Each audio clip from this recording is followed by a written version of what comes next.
So those of you that watch me regularly will know I'm not actually much of a baker. So I've got an expert here with me today who's gonna help me do the baking. So welcome to Kerry. Thank you very much. Hello. Yes, I thought I'd come and join you and help you with some baking. So we're gonna do SpongeBob.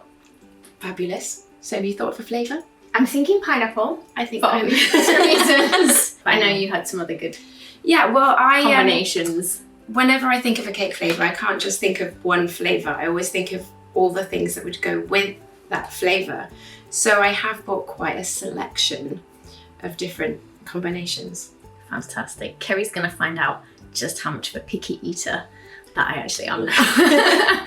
Yes, we're not just having pineapple cake. As you can see, all of the tropical ingredients around us. So we're gonna have a pineapple and lime cake, I thought, for the original SpongeBob cake. And we'll add a bit of colour to that, so it's quite fun when you open it. But as well as making just a pineapple and lime cake, I thought we could try lots of different combinations because I don't know what would work best with pineapple and what wouldn't work. So we're going to try all sorts of things. We've got herbs and spices. We've got some strawberries and some rum and some cinnamon and some chili. And I feel like a giant. Pineapple on pizzas, Kerry, yes or no? Absolutely not. Do you guys like pineapple on pizzas? Yes. I didn't ask you. Do you like pineapple and pizza? Now, do you know what? I don't really like pineapple. Do you know what? Why? I'm gonna make a pineapple cake. So what do we need to start? Right, so we need the basic sponge cake to start with. So when I'm thinking of all these different flavours to add in, I usually start with my regular sponge. So I just do a simple all-in-one sponge. It's the sponge you don't ever need a recipe for. Weigh your eggs in the shells. I know some people do it out of the shells. I always do it in the shells. So weigh your eggs and then use exactly the same amount of self-raising flour, caster sugar, stalk margarine if it's a white cake. It always works. And then you add your flavourings in. So why do you use stalk over butter? I always use butter for buttercream and I always use butter for chocolate cakes. But for a white sponge cake, I always use stalk margarine. It's just something I've always done. It always works. It always gives me a really lovely, light, fluffy sponge. And also it's dairy free now and I can't have dairy, so it means I can always eat the cakes. Always test the cakes. Obviously don't eat them. And do you have a way of working out, Kerry, how much you would put in any particular size tin? Yes. I just guess. Yes, no, because I weigh my eggs, I always just go, if I'm doing a 6-inch wedding cake layer, which I will make 3 sponges for, I will do 6 eggs. And if the eggs look a little bit small, I'll do 7 eggs. So if I am making, for example, a 6-inch wedding cake tier and I need it to be a tall 6-inch tier, I will do 7 eggs, roughly the same number of eggs as the size of tin in inches, just to keep it simple. And then if you have leftover sponge cake, you can always make cupcakes. Nobody minds having extra cupcakes, do they? So Kerry, what do we need to do first? Right, so we've got our tins here. So we've got 10-inch tin. So you've already preheated the oven. I have yes, the first thing, that is the very first thing you do Oven when I'm on. teaching anyone how to bake. The first thing is put the oven on. So the oven is on 170 degrees fan oven. So that is all ready to go. Now we have decided we're going to make our cake 2D and we're going to stand it up. So we're going to make a 10-inch round cake and then cut the shape from that. So we need to line our tins. I often buy the liners that fit in just to make life a little bit easier. I can show you a good tip with this though. Something to make life nice and easy. Do you want me to show you? Yeah. So I tear off a little bit. You know what I like? All these hacks that make your life a little bit easier. So screw it all up. Okay, that's not what I thought you were going to do. Screw it up. And then you will find that whatever shape your tin is, that it will stick to the sides of your tin and you can... Oh, okay. I mean, we're going to be cutting a shape out of this sponge, aren't we? If you were making a naked wedding cake, you would want to line your tin properly because you'd want nice sides on your cake. But if you are covering your cake in ganache and you want to save yourself a bit of time, you can line your sponge.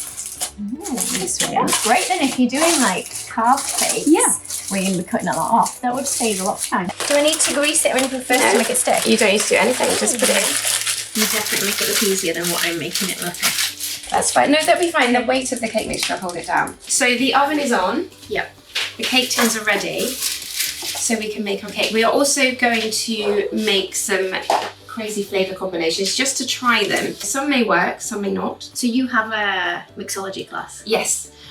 Because I keep coming up with these crazy flavour combinations, and my list of flavours for brides and grooms is like 40 different flavours. Wow. That my student group wanted to learn how I make them all. And because quite often I make the flavour combinations up as I go along, I started doing cake mixology courses. So they're online courses, 6 weeks. We do lots of experimentation, and you come out of the course with 12 to 15 tried and tested, really good flavour combination recipes. I will write a book one day. Doesn't take long to write a book, does it? Well, it depends on it.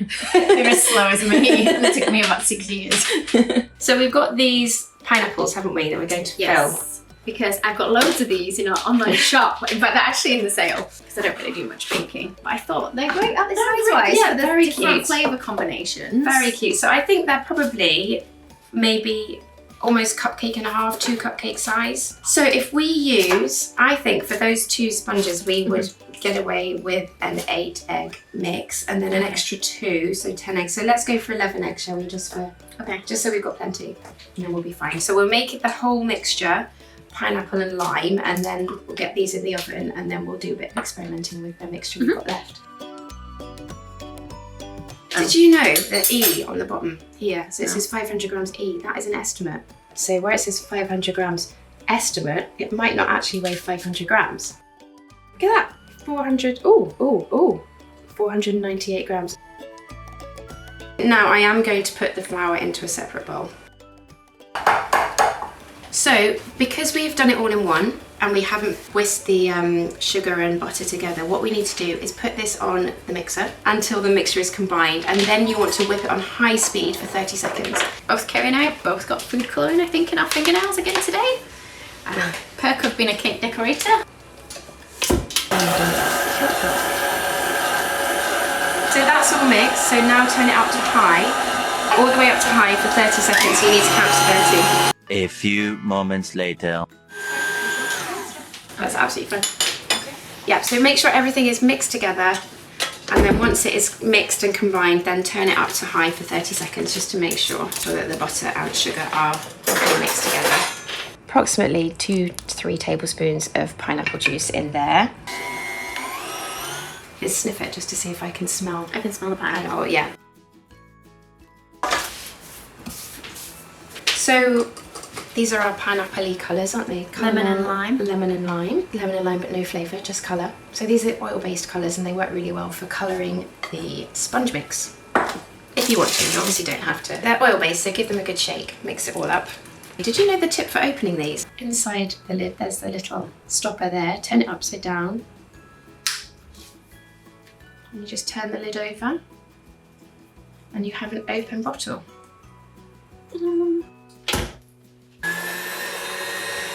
So let's get them in the tins. Push it out to the sides of the tin so you have a nice hollow in the middle, and that way your cake will rise more evenly. I sometimes put a bit of a dip in mine, but I've always been afraid to do it as much as that sort of thing. And to be fair, I'll probably just buy a cake again next time. Okay, so just smooth it out.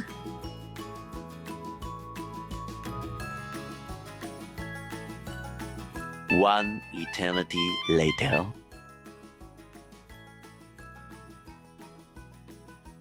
We'll just check if they're done. Okay, and how do you usually check? I'm just going to poke a skewer in, so I give them a little wobble, see if they're still a bit wobbly. Oh, that's completely clean, they're done.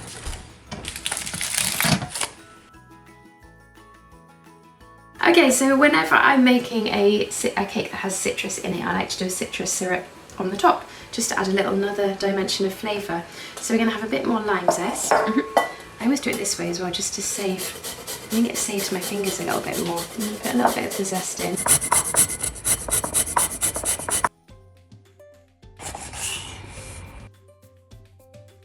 To make the syrup, I just get the juice, some zest, and then I put in some sugar. That's quite a lot of sugar. It's quite a lot of sugar, so it's like a little mountain in the middle. So this is for the simple syrup? This, we're just going to pour this over the syrup. top. It's like a drizzle. Just piercing it to get the syrup to go down inside the cakes.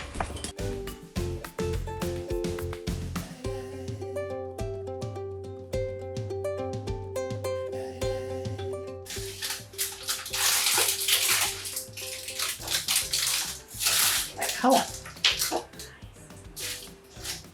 We don't want to put fresh fruit in because then obviously we risk it spoiling at room temperature.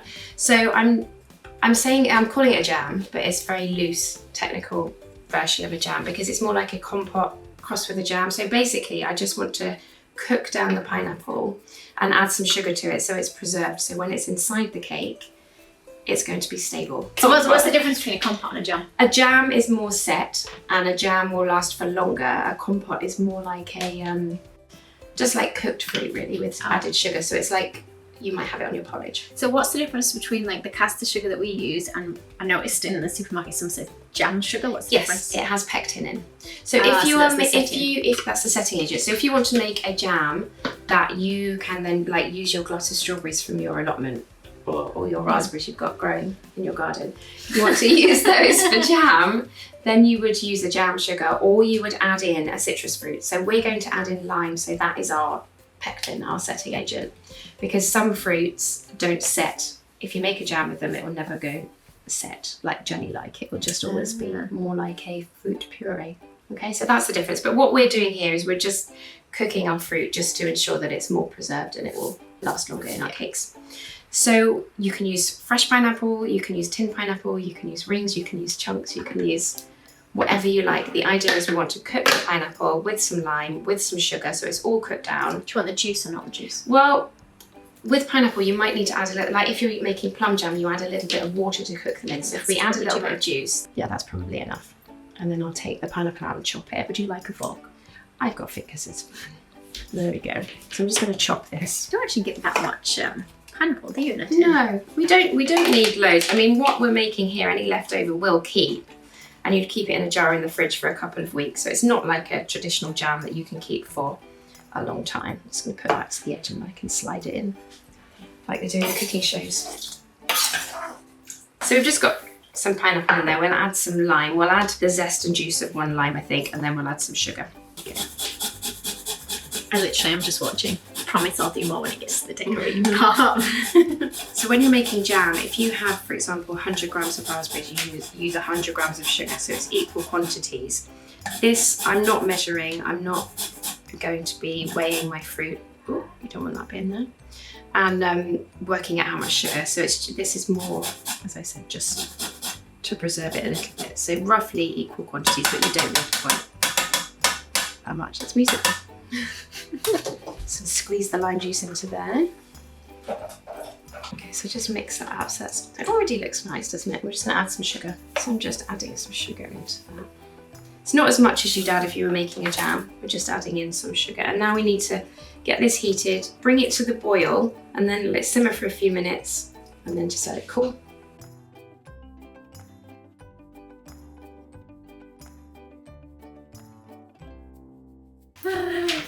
Yeah, the microwave's broken, I forgot. So we put ganache in the oven, which you wouldn't normally do. So I'm just going to use the agri to cut it gently. Let's see. Oh, look at that colour. Inside. Looks nice, doesn't it? We're just going to put some lime zest into the buttercream. Kerry, how do you make your buttercream? I do double the amount of icing sugar to buttercream, so to butter. So nice and easy. I use a 250 pack of unsalted butter, whip it until it's really nice and light and fluffy, and then turn the mixer down and fold in This next the icing sugar. Yes. So I'm just going to spoon on some of the pineapple jam. Then we're going to layer it up and we'll do the same between each layer.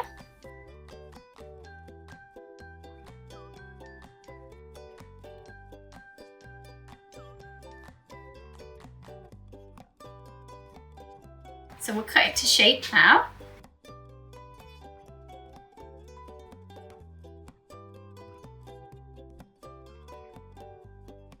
You can stick it in the freezer for a bit if you want it to be a bit firmer for cutting. Okay, so we're going to put a layer of ganache on. We've whipped up the ganache. Kerry's whipped up the ganache for me. So it looks like buttercream, but it's actually white chocolate ganache. So it should set a bit harder, but we're going to put a layer on. This will become the back. And we'll turn it over. I think it's nicer to eat when it's whipped up as well. Yeah, I do as well. I don't usually bother because I'm too lazy to whip it up, but It's nice and smooth to work with, isn't it, when it's whipped? Yeah, it is. It looks really good, doesn't it? I'm not going too thin because we're going to stand the cake up, so it needs some support. So we need a decent thickness of it. So we'll stick that one on there. It usually dries with a few wrinkles in because I'm not very good at getting it flat. We'll put our board on. And then Okay, slide that one put the other one on the other way. There you go. And then we can hopefully flip it. And hopefully the weight of the cake will help keep it sort of flat on the bottom. Let's put that off there. Just gonna take that away.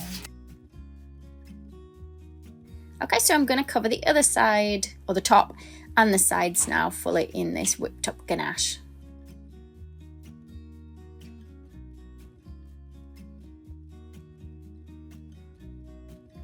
We're going to make some chocolate leaves.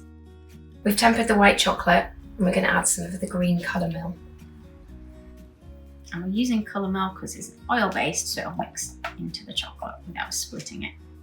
I've cut out some rough leaf shapes in greaseproof paper. Okay, we'll try dip them. Good thinking, Kerry. I was gonna like place it on it, but dipping them is actually quite a good idea. Does it work? It I does. think so. Let's see. So that it dries a curve, let's place them over there like that.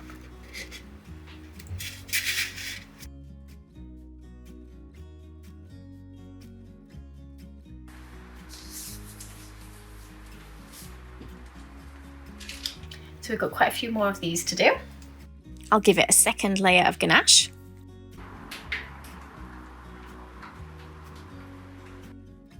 Just seeing what it's like now it's set.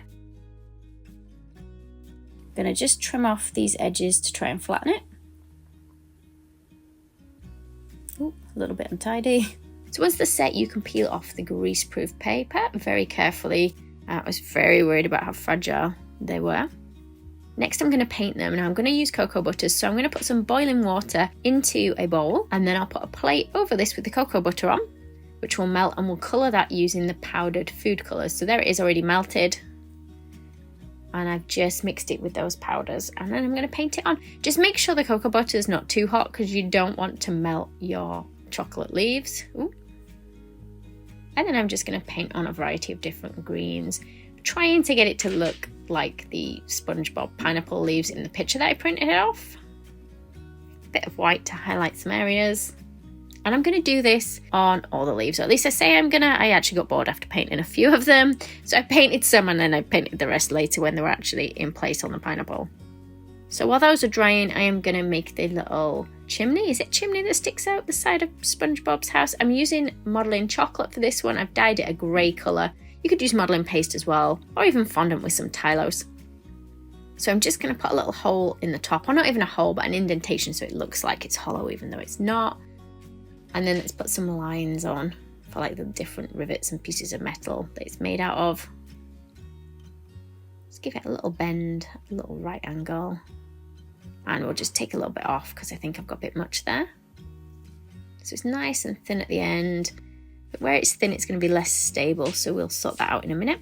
So just a thin piece over here to cover this little corner section. Again, this is just purely for looks rather than it adding really any stability. And then I'm going to add a wooden kebab skewer into here, like that. And I'm hoping that's going to set nicely on there. Just put an extra bit on there. The kebab skewer sticks out long enough that it will go into the cake and secure it firmly without it sort of falling back out later. Add some little dots. Okay, I've coloured some modelling chocolate. You can use fondant, but I'm going to use modelling chocolate for this one. I only needed to put a little bit more colour in it, although to be honest, I wish I'd gone for more of a yellow colour than what I decided on, but it's fine because we're going to paint it later. But I'm just going to rub it onto the cake. Now for this particular one, I did only put it on the top and the sides, and I give it a bit of a smooth off. Now ideally, when we lift the cake up later, I should have put more on the back as well. By that point, actually, I got a little bit bored of doing it and I didn't bother, which is really bad of me. So trimming it off around the sides.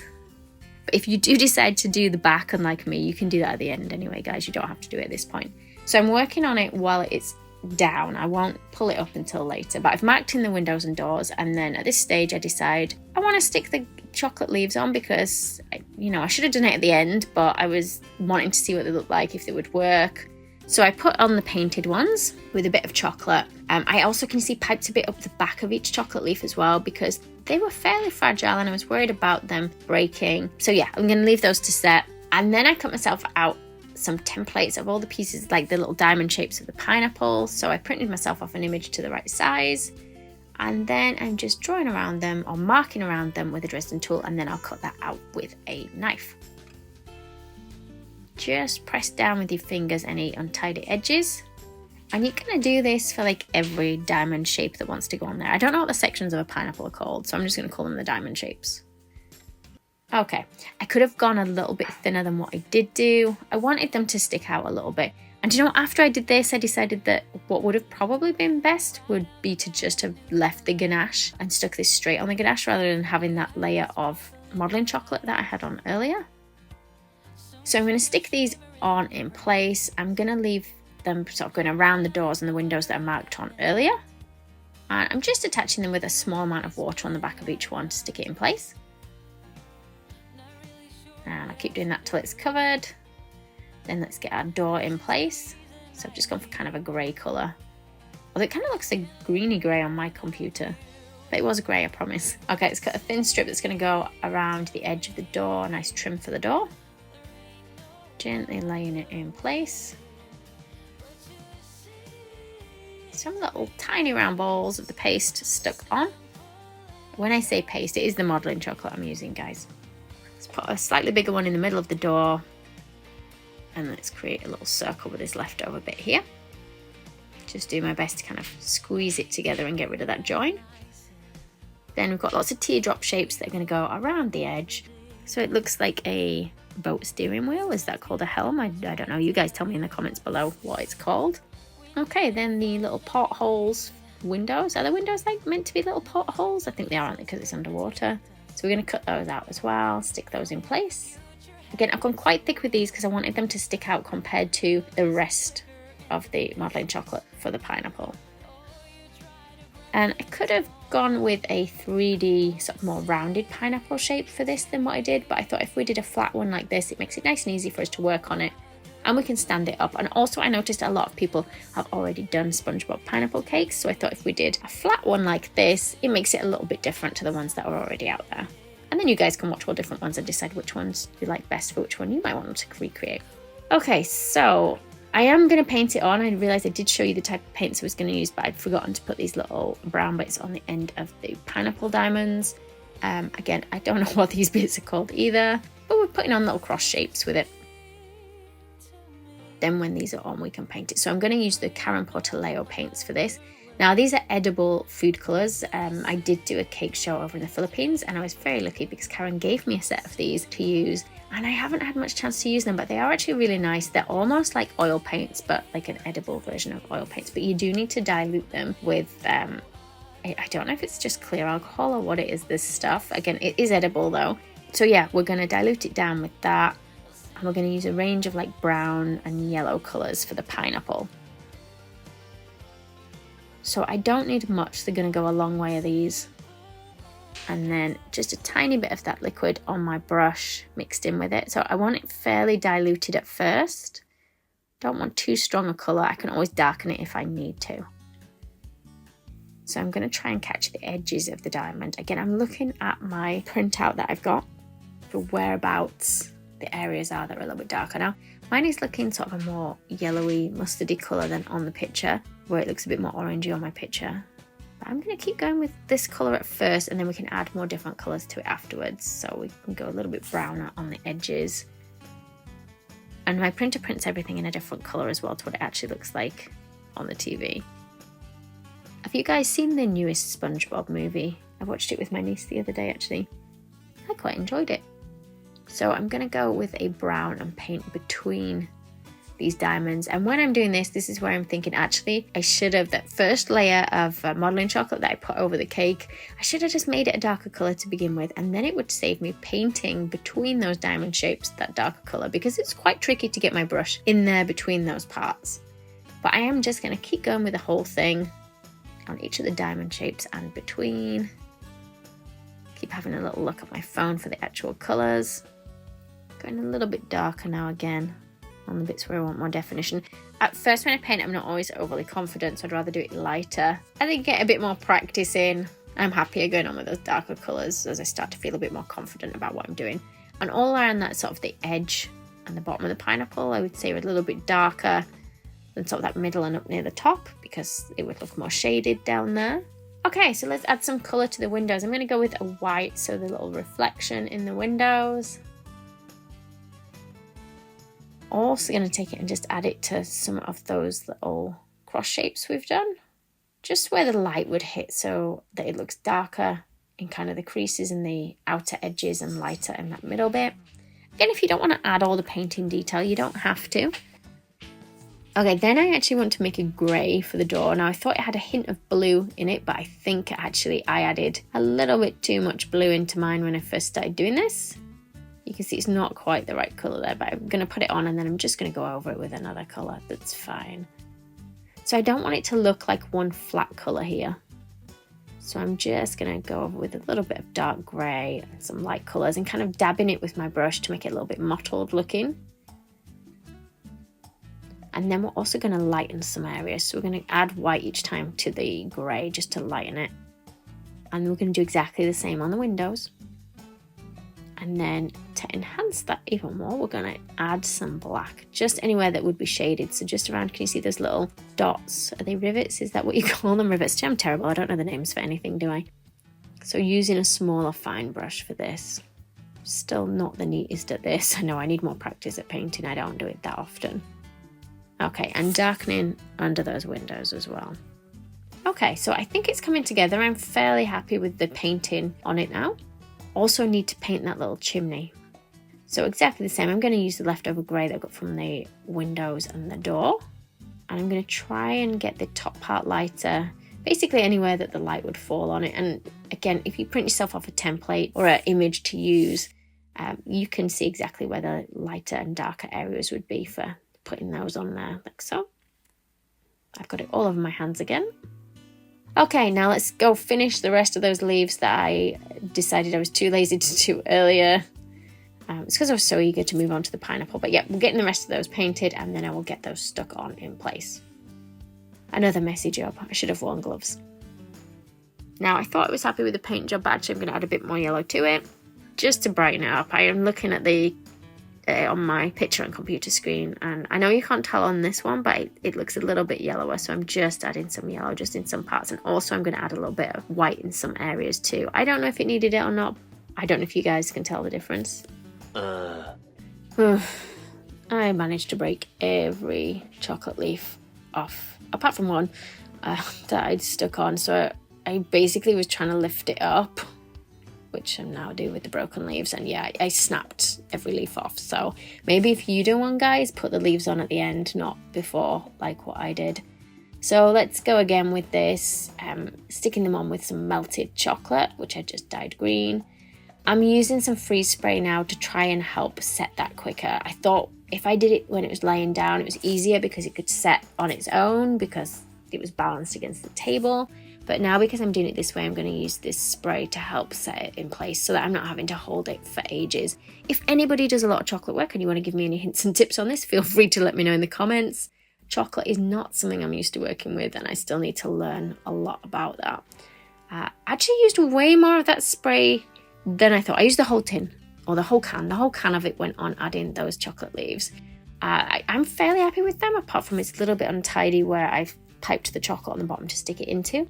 But let's get that chimney in place. Okay, it's starting to look nicer now. Next, let's make some sand. Now, you don't have to use sugar for your sand. You could use like crushed up biscuits. I was going to use some rich tea biscuits. I didn't have any in, so I decided on sugar because I had that in. But yeah, biscuits would work well, especially if you want to eat it, because you're probably not going to want to just eat a load of sugar. That's the sand. So on mine, it's probably just going to be decoration, but obviously it is edible, but you're probably not going to eat all that sugar. Okay, so a nice light colour. So I'm just going to pop this on around the board. Because mine's not going anywhere, I've just made it for myself at home. Probably my dad will eat most of it. I've not stuck the sugar on, but you could put piping gel all over your board to make it sticky, and then you could put like your crushed biscuits or your sugar on there to help hold it in place, especially if you're going to be moving it around anyway, because you don't want it to just fall off. Okay, I'm going to add some little figures that I got. I got these very kindly supplied to me by Pop Mart. They sent me a whole box of these things, and I think they look great there on the cake. Just a bit more sand on there, or sugar, just to cover the bases of them. And I forgot, SpongeBob does have a pathway leading up to his house. Mine hasn't got that. But I think we're finished. Ta-da! Now just to cut it. Look forward to that. Okay, I didn't do the neatest job with cutting, did I? But I actually did. It's not the tidiest inside, but I like the colours. Right, let's do some experimenting. Okay, we have our 5 little cavities. I'm just going to wipe them with some of the butter and then put some flour in them and tip it out just so they're not going to, hopefully, not going to stick. Let's put a little bit of flour in them. There we go, so they are floured and lined, so hopefully the cakes won't stick in there. Right, different flavour combinations. So what do we say? Lime, coconut and chilli. Right, so I've got my plain pineapple cake here, and we're going to just try some different flavour combinations. So I'm going to actually mix them in the little containers. So I'm going to put some of the lime syrup in there that we had from our cake, a little bit of chilli. Richard says, can we add some of this in, please?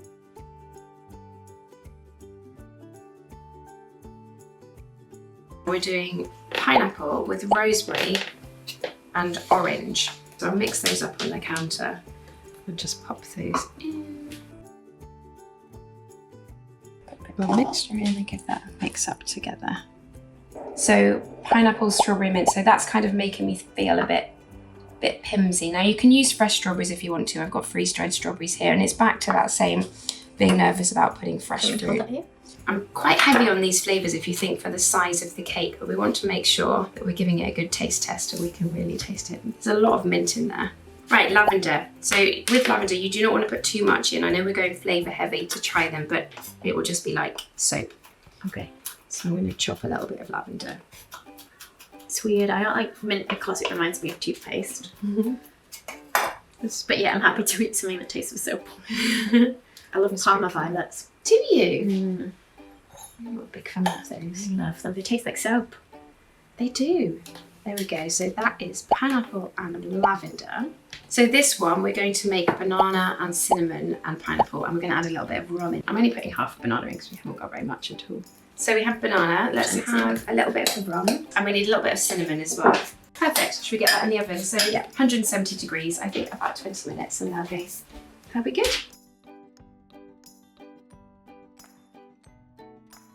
Yeah, these are done.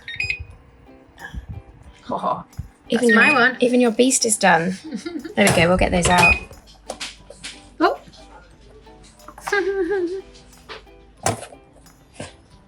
And now it's time for the tasting. Let's put your mask on. Okay, let's do some blind taste testing. I'm going to see if I can tell. Yeah, see what flavours they are. If you know what flavours they are, and see if you like them. I'm going to taste it as well because I actually Shall I can't tell you what I tell. can taste in it? Yes, tell me what you think it is. And then I'll rate it using my SpongeBob figures. What's the etiquette? Do you pass me it in my hand or do I open? No, I'm not opening my mouth. No, I'm not going to feed you. I'm not going to feed you. I love this little pineapple knife as well. So if I tell you what it tastes like. Smell it, see if you can. Oh, you put it in already. Do you know what I was going to say it tastes like? But we've not used that at all. Lemon. Yeah, we haven't. No, do you know what? I think I know what this one is, so I'm going to find a bit in it that has a bit more of that flavour in it. It tastes nice. It tastes citrusy. Try that bit. I feel like I'm talking with my mouth full. I think that's allowed. It's got the texture of coconut in it. Has it? Yes. Can you remember what we put with the coconut? Lime. Yes.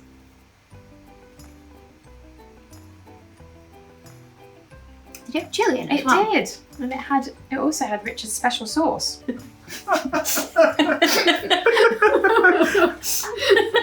don't think we should say that. I actually can't really It's not too hot, is it? No, we put so much chilli in there. Okay, hang on, let me rate it with my SpongeBob.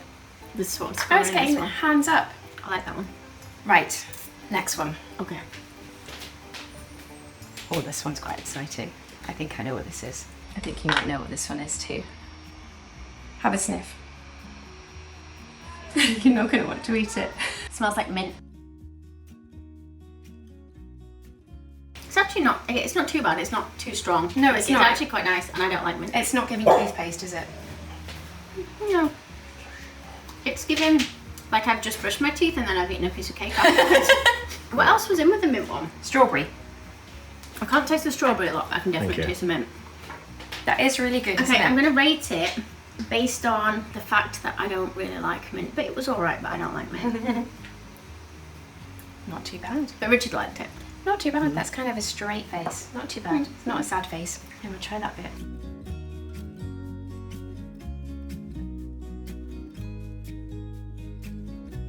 I think there's something wrong with my smell, since I can't smell anything. I can still just taste mint. I'll wash my mouth out, hang on, with my kombucha, because that's obviously what you get rid of the taste of things with. Oh, I know what that one was. I did just get a bit of it. And we put quite a lot of it in. That's the lavender. Taste of kombucha, but I think that might be because I just tried kombucha. This is a content face. I've had cake and I Yeah. know it face. Content. There you are. This feels heavy. There's definitely something wrong with my sniffing senses. I quite like that one. Do you give me mint again? No. Oh. It's ready to waft again under your nose. It smells like rosemary. That's the orange and rosemary. See, with an orange and rosemary cake, you would put an orange and rosemary syrup over the top to add to the flavour and then make a jam or So it's very subtle the flavour. flavouring. I like that one. I'm gonna go with that content again. That one. And this one actually does smell banana. I feel like the banana gives it a different consistency. It doesn't does. I can taste the pineapple a bit in that one as well. And the banana. I I like that don't one. like banana, but No. It's got a love. It just goes to show, doesn't it? You really add the flavour of a cake into more than just a sponge. so with our main cake, you could really taste the pineapple because of the filling, couldn't you, as well? And then sometimes it's a bit much if it's in the sponge and the filling at the same time. I enjoyed that. Cheers. Cheers with our kombucha. A big thank you to Kerry for coming over and teaching me how to bake, showing me some different flavours to try out. And Kerry does run a mixology class online. It is online, isn't it? It is online, Mixology yes, it class is online. as well. And you can just pop over to Angels Kitchen's Facebook page. Facebook page, Instagram, you'll find it. Just come and find Yeah, me. And you'll Kerry's find got it. lots of different classes, but she's currently doing the mixology one as well. Yes. We'll put the links in the description box below the video so you can find Kerry's online courses and pages as well. Thank you very much. Right, thank you ever so much for watching, guys. A big thank you to Kerry. And thank you very much for having me. You're very welcome. See you next time, guys.